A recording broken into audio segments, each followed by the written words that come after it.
Assalamualaikum warahmatullahi wabarakatuh. Perkenalkan, nama saya Umi Zeta Sarah. Saya dari perwakilan kelompok 6 akan menjelaskan tentang financial modeling perusahaan PT Kalbe Pharma. Data yang ada di income statement ini berasal dari kita input dari laporan keuangan. Yang pertama yaitu revenue kita dapatkan dari laporan keuangan tahun 2017, 18, dan 19. Setelah itu COGS-nya kita dapatkan dari laporan keuangan dari tahun 2017, 18, dan 19. Setelah itu kita dapatkan gross profit. Gross profit ini kita dapatkan dari pengurangan revenue dengan COGS. Setelah itu operating expense ini kita dapatkan semua beban kecuali beban keuangan kita jumlahkan, lalu kita masukkan ke income statement. Setelah itu operating income ini kita dapatkan dari gross profit dikurang operating expense. Setelah itu kita mendapatkan kita input interest expense. Selanjutnya pre-tax income. Pre-tax income ini kita dapatkan dari pengurangan EBIT dengan interest expense. Begitu juga tahun 2018 dan 19. Setelah itu kita input income tax expense yang dimana data ini berasal dari laporan keuangan. Yang selanjutnya tax rate. Tax rate ini kita dapatkan dari pre-tax income dibagi dengan income tax expense. Setelah ini baru kita dapatkan net income. Net income ini pengurangan dari pre-tax income dikurang dengan income tax expense. Selanjutnya kita dapatkan operating income, EBIT. Operating income ini kita masukkan aja dari data ini. Setelah itu depresiasi kita dapatkan dari laporan keuangan dan amortisasi kita juga dapatkan dari laporan keuangan. Maka dapatlah EBITDA-nya kita jumlahkan seluruh operating income, EBIT-nya yang kita dapatkan ditambah dengan depresiasi dan kita tambahkan dengan amortisasi. Maka dapatlah EBITDA-nya. Setelah ini kita masuk ke sheet kedua yaitu balance sheet. Balance sheet ini semua data ini berasal dari laporan keuangan tahun 2017, 18, dan 19. Yang pertama yaitu bagian aset. Semua dari current asset ini, cash, other current financial asset, account receivable, inventory, prepaid expense, dan totalnya ini kita dapatkan dari laporan keuangannya. Setelah itu fixed asset. Maka dapatlah total aset. Total aset ini total secara keseluruhan dari ini. Setelah itu liability. Liability ini ada liability current liability. Kita dapatkan data ini dari laporan keuangan. Short term loan, account payable, current maturity of long term debt, other current liability. Kita dapatkan ini semua dari laporan keuangan. Maka dapatlah total current liability-nya. Setelah itu kita input data long term liability. Kita dapatkan dari laporan keuangan juga. Maka dapatlah total liability-nya. Total liability ini total dari keseluruhan liability. Setelah ini kita dapatkan total liability ini. Setelah itu kita masuk ke equity. Equity ini, data-data dari equity ini kita dapatkan dari laporan keuangan.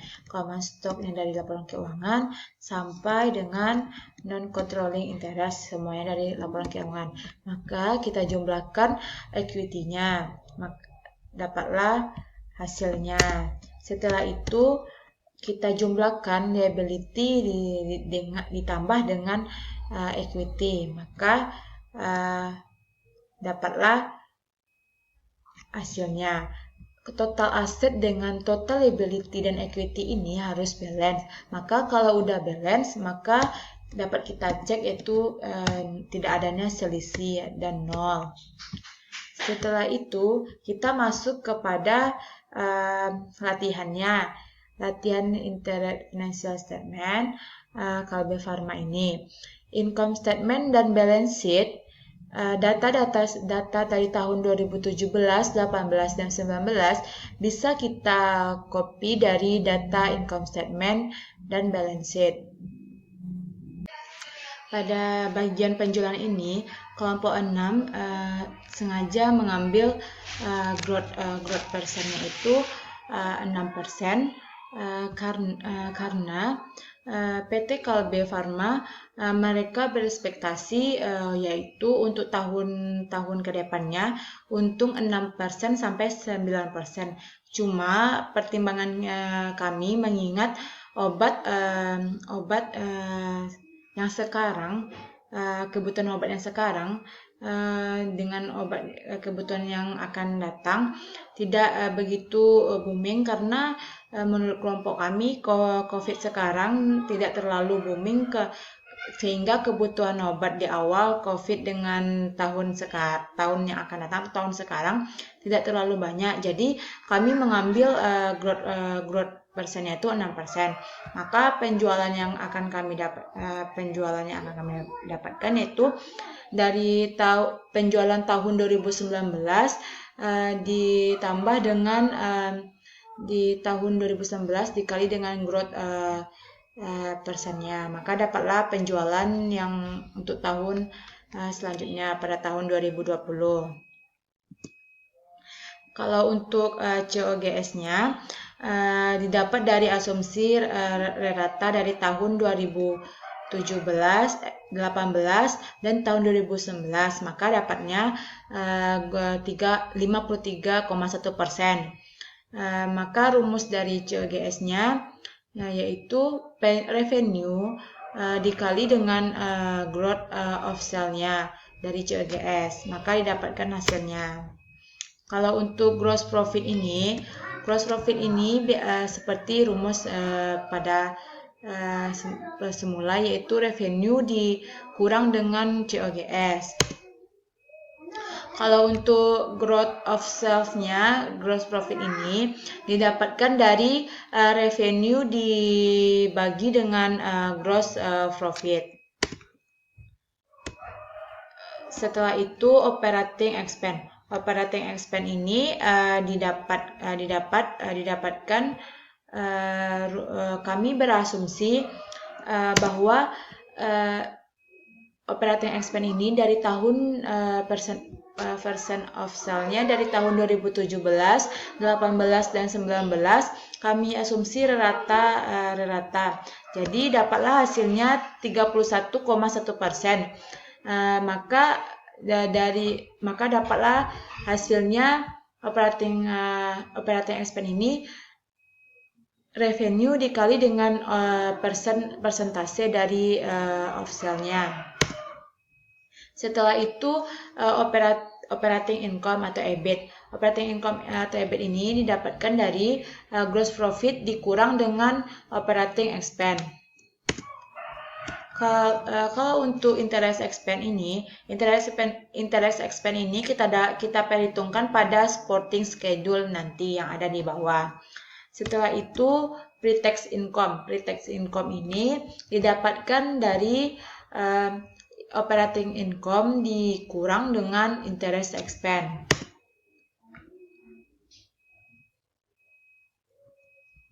Setelah itu income tax expense. Income tax expense ini kenapa 25%? Karena ini merupakan peraturan dari PPh Badan, maka semuanya itu 25% untuk tahun berikutnya. Yang selanjutnya net income. Net income ini didapatkan dari interest expense dikurang dengan income tax. Net income ini didapatkan dari pre-tax income dikurang dengan income tax expense. Setelah itu operating income. Operating income atau EBIT ini didapatkan dari operating income yang ini. Kita masukkan aja angkanya. Setelah itu depresiasi. Depresiasi ini didapatkan dari perhitungan di sporting schedule, dan amortisasi juga didapatkan nanti dari di sporting schedule. Selanjutnya yaitu maka dapatlah EBITDA-nya. EBITDA ini jumlah dari secara keseluruhan antara operating income ditambah dengan depresiasi dan ditambah dengan amortisasi. Maka dapatlah EBITDA. Selanjutnya kita masuk kepada proyeksi balance sheet. Di current asset yaitu kas. Kas ini didapatkan dari cash flow-nya. Dari cash flow dan other current financial asset ini kita mengasumsikan sama dengan tahun 2019. Jadi untuk 5 tahun ke depan sama dengan tahun 2019. Dan akun receivable ini kita dapatkan dari perputaran piutang, yang di mana rumusnya bisa kita dapatkan yaitu hari perputaran piutang dikali penjualan dikali dengan penjualan dikali 2 per 360 dikurang dengan piutang tahun sebelumnya. Kenapa 360 dibaginya? Karena kita berasumsi bahwa 1 tahun itu 360 hari.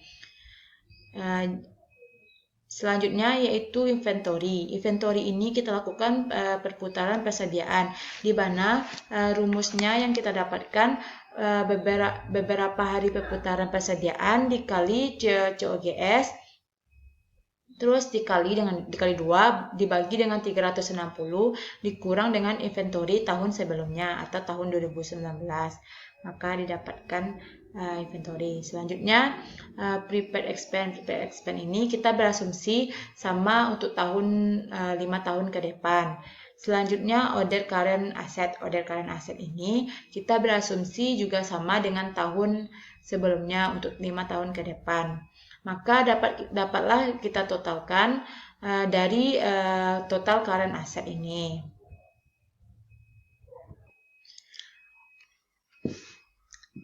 Baiklah, selanjutnya kita masuk ke investment associates. Investment associates ini kelompok kami berasumsi untuk tahun 2020 sampai tahun 5 tahun ke depan ini berasumsi sama dengan tahun sebelumnya yaitu 28.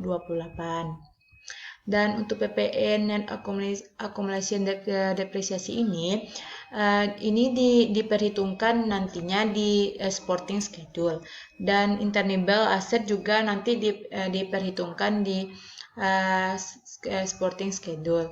Untuk other fixed asset kami berasumsi sama dengan tahun 2009. Dan selanjutnya untuk short term loans, kenapa ini 0? Karena karena tentunya kita perusahaan sudah bayar utang jangka pendek, maka didapatkanlah hasilnya 0.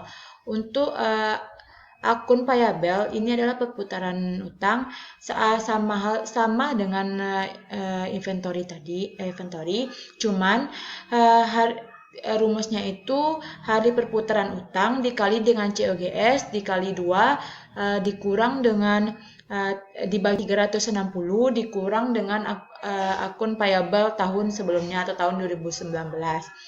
Selanjutnya current maturity of long term debt kita dapat dari balance sheet sebelumnya. Nah, jadi kami berasumsi sama untuk tahun berikutnya. Untuk other current liability didapatkan dari kami berasumsi sama dengan tahun sebelumnya untuk 5 tahun ke depan.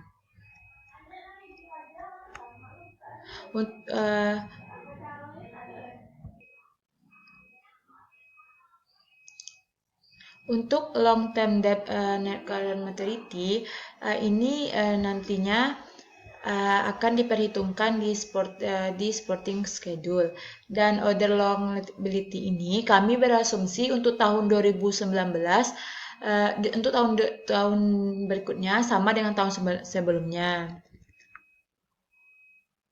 Dan untuk common stock ini kami berasumsi untuk tahun sebelumnya sama dengan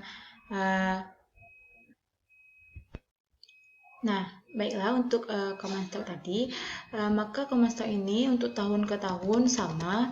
Jadi untuk additional paid in capital ini, penambahan modal ini dari tahun ke tahun juga sama. Kalau retained earning ini kita dapatkan dari laba ditahan ini, kita dapatkan dari retained tahun 2019 ditambah dengan net income pada tahun proyeksi. Kalau untuk reservoir ini atau cadangan, kita berasumsi sama dari tahun sebelumnya. Dan untuk order component of equity ini, kami juga berasumsi sama untuk tahun berikutnya. Kalau untuk non-controlling interest ini, kami juga berasumsi sama dari tahun sebelumnya. Maka dapat kita totalkan total equity. Setelah itu baru kita apakah balance atau tidaknya. Maka dari total aset ditambah dengan total liability dan equity. Maka kalau misalkan dia udah balance, hasilnya 0. Untuk hari perputaran utang, persediaan dan piutang yang sudah kita pelajari sebelumnya, asumsi 1 tahunnya itu 360 hari. Maka rumusnya 360 hari dibagi dengan penjualan tahun bersangkutan dibagi dengan rata-rata piutang tahun sebelumnya, tahun 2019, dibagi piutang tahun proyeksi tahun bersangkutan 2020. Dan untuk inventory days-nya dapat rumusnya tuh 360 hari dibagi dengan COGS dibagi dengan rata-rata pertumbuhan tahun 2018 dan 2018 tambah 2019 atau 2019 tambah dengan proyeksi tahun bersangkutan. Untuk utang 360 dibagi COGS dibagi dengan rata-rata utang tahun sebelumnya ditambah dengan tahun yang bersangkutan. Selanjutnya untuk cash flow. Untuk cash flow ini, net income ini kita dapat dari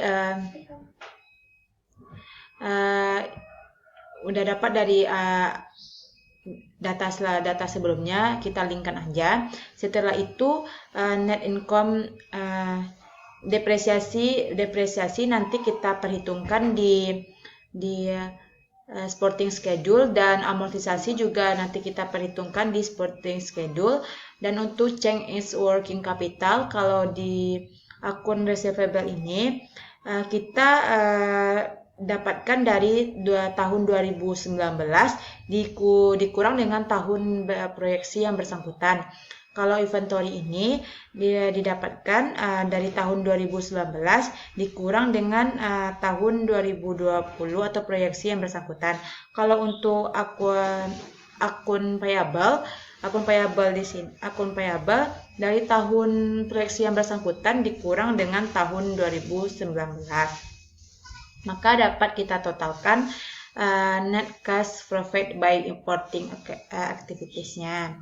Setelah itu cash flow from investing activities-nya, yang capital expenditure ini biaya-biaya yang kita keluarkan untuk merawat aset jangka panjang untuk perusahaan. Di sini dapat kita totalkan. Setelah itu cash flow from financing activity. Ini revolving credit facility line of credit ini nantinya dapat kita cari di sporting schedule, di D123 atau 123 berapa proyeksi line proyeksi 2020 dikurang dengan line of credit 2019. Kalau long term debt ini nanti kita linkkan saja. Nah, selanjutnya net cash profit by financial kita totalkan. Selanjutnya net cash flow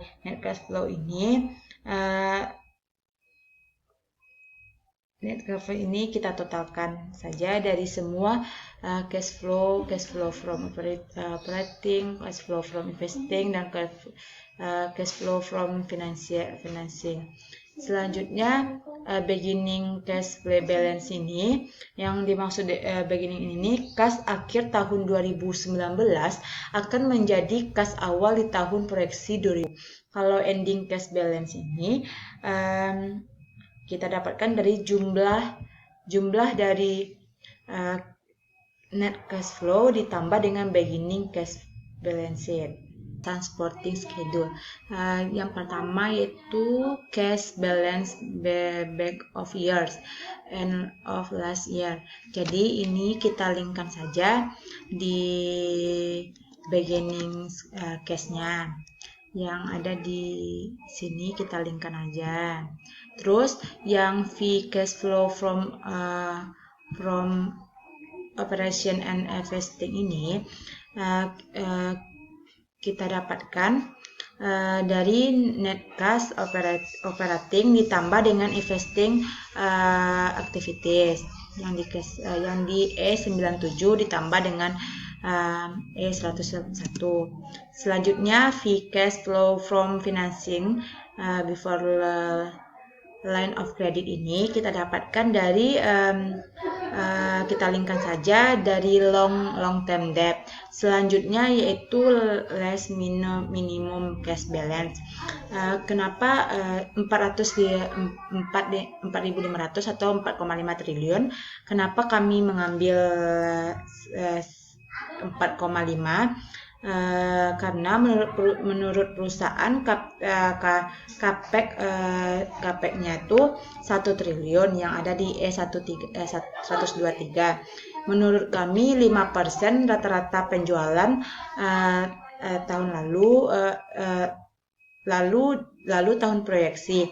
CAPEX lebih dari 1, tahun triliun pengeluaran yang agak besar. Kami berasumsi bahwa kasnya itu 4,5 karena perusahaan itu harus memegang kas minimum 4,5 karena KPI yang dikeluarkan itu tinggi, yaitu 1,1 triliun. Jadi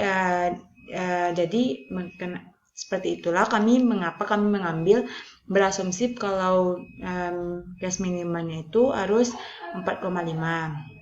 Setelah itu total cash available or request from LOC. Ini didapat dari tambahan less yang didapatkan semuanya ditambahkan lalu dikurang dengan less minimum cash. Setelah itu kenapa ada line of credit di sini? Karena line kredit di sini setiap tahun kita akan membayar utang. Jadi untuk tahun berikutnya utang kita tidak ada lagi. Itu kenapa ada 150.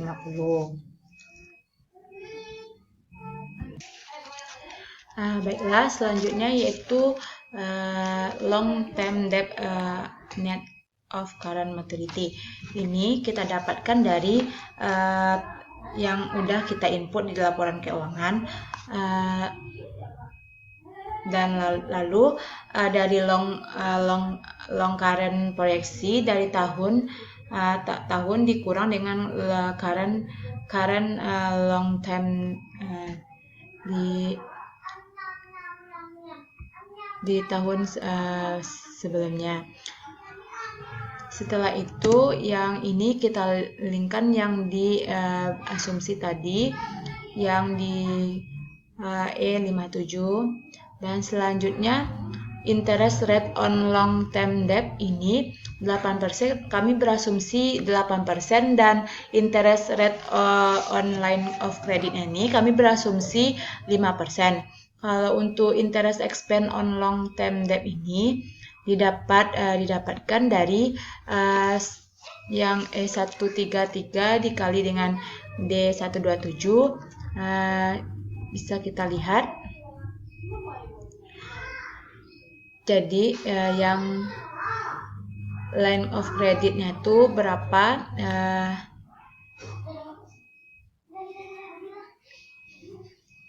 Setelah itu